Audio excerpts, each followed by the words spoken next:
Welcome back to All This Math. This is Professor Parker. For today's lesson, we're going to get into some work on scientific notation. All right, I do want to give a shout out to Delaware State University, located down in Dover, Delaware. One of the more northern HBCUs, up here in the north, not too far from Lincoln, Cheney, where I teach at. Morgan, is in Maryland, Bowie's in Maryland, Howard's in Maryland, UMES is a little bit further south from Del State. If you go down, keep going down south in Delaware, and you get to like the Eastern Shore, UMES is down there. So shout out to Del State. All right, now, I wanted to go over this problem because this is a problem that will be confusing to a lot of students. All right, and this problem really kind of tests if you really understand the concept of scientific notation as a concept.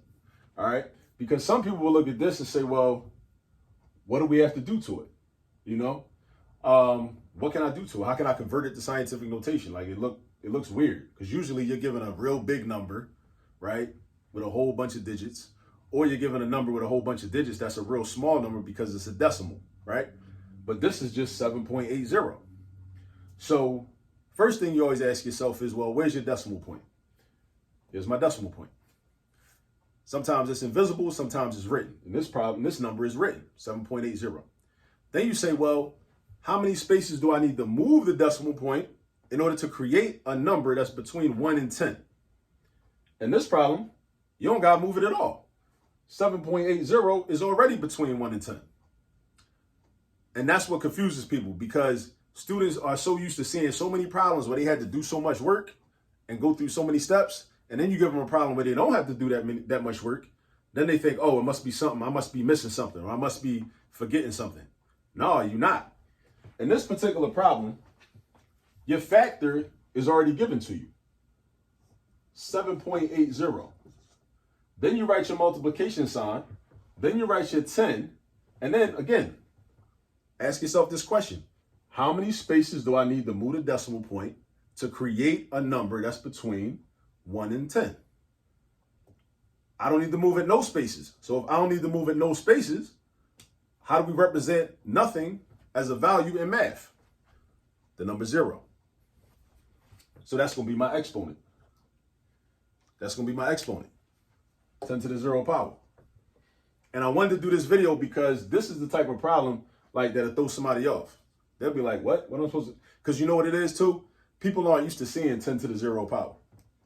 Because if you remember the rules of exponents, 10 to the 0 power is the same thing as 1. 10 to the 0 power equals 1, right?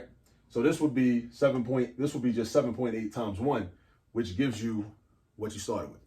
You know what I'm saying? All right. So that's all I wanted to do. I just wanted to run through that real quick because you're going to see a problem like this probably. Your teacher's probably going to give you a problem like this just to kind of, test you. It might be an extra credit question, or it might be one of the homework problems kind of like snuck in there. You might start doing some extra stuff just because you don't really trust your own judgment, trust your own instincts when you're doing math, right? But understand it's 7.80 times 10 to the 0 power, because you didn't have to move the decimal point nowhere. Now, if you move it to the right, then you create a number that's bigger than 10. So that's not right. If you move it to the left, you create a number that's less than 1. So that's not right. If you move it to the right twice, you created 780. That's definitely bigger than 10.